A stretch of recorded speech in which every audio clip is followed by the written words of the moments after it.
ఒకసారి పెట్టుకుంటే సరిపోతుంది, మిగతా అన్నిటికీ కాపీ పేస్ట్ చేసుకుంటాం. సో ఇప్పుడు దీని కింద మన పేమెంట్ గేట్వే బటన్ పెడతాం. ఓకేనా, రైట్. ఇక్కడ వరకు అయితే మనకు సైట్ అయిపోయిందమ్మా సక్సెస్ఫుల్గా పబ్లిష్. సో ఇక నుంచి మన సైట్ ఎలా కనపడుతుందో చూద్దాం. క్యాన్సిల్, వ్యూ బ్లాగ్,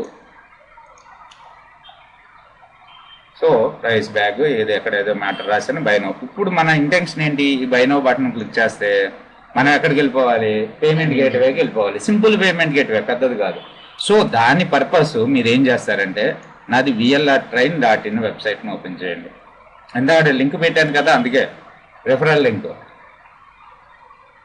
సో ఇక్కడ వచ్చిన తర్వాత మనకి ఈ right side payment gateway integration అనే తెలుగు అనే వీడియో ఉంది. దీన్ని ఓపెన్ చేస్తున్నాను.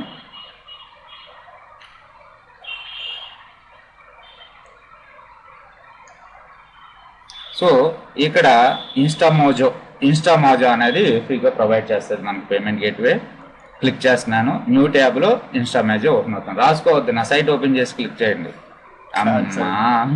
Payment gateway VLRtrain.in. Okay, open అయింది. ఓపెన్ అయిన తర్వాత ఇక్కడ చూడండి, ప్రైసింగ్ చూస్తున్నాను నేను. యాక్చువల్గా మనకు ఆన్లైన్లో మనం ఏదైనా ఒక ప్రోడక్ట్ కొన్నాం అనుకోండి, పేమెంట్ గేట్వేలకి సైట్లకి సంబంధం ఉండదు. ఇప్పుడు ఫ్లిప్కార్ట్ ఉంది, వాళ్ళు చాలా పెద్ద బిజినెస్ కాబట్టి వాళ్ళు పెట్టుకుంటూ ఉంటారు. అదే చిన్న చిన్న సైట్స్ వాళ్ళు ఉన్నారు అనుకోండి, థర్డ్ పార్టీ వాళ్ళని తీసుకుంటారు. వాళ్ళు ఏమి యూజ్ చేస్తున్నారు పేమెంట్ గేట్వే చూసారా? వాళ్ళు ఏదో యూజ్ చేస్తున్నారమ్మా, అది నేను కూడా అప్లై చేశాను, అది యూజ్ చేస్తున్నారు, లేకపోతే పేపాల్ యూజ్ చేస్తారు. ఓకే, సో మనం మాత్రం ఇక్కడ ఇన్స్టామోజో ఎంత సెట్ చార్జ్ చేస్తారంట? 1.9% of successful sale. So 5% of digital goods, hosting, 3 business days for the. యాక్చువల్గా వీళ్ళు ఎంత ఛార్జ్ చేస్తారంటే ప్రతి 100 రూపాయలకి 3 రూపాయల చొప్పున ఛార్జ్ చేస్తారు. 2 రూపాయలే, 2 రూపాయల చొప్పున ఛార్జ్ చేస్తూ ఉంటారు. సో మనకు ఇవ్వడం పెద్ద ప్రాబ్లం కాదు.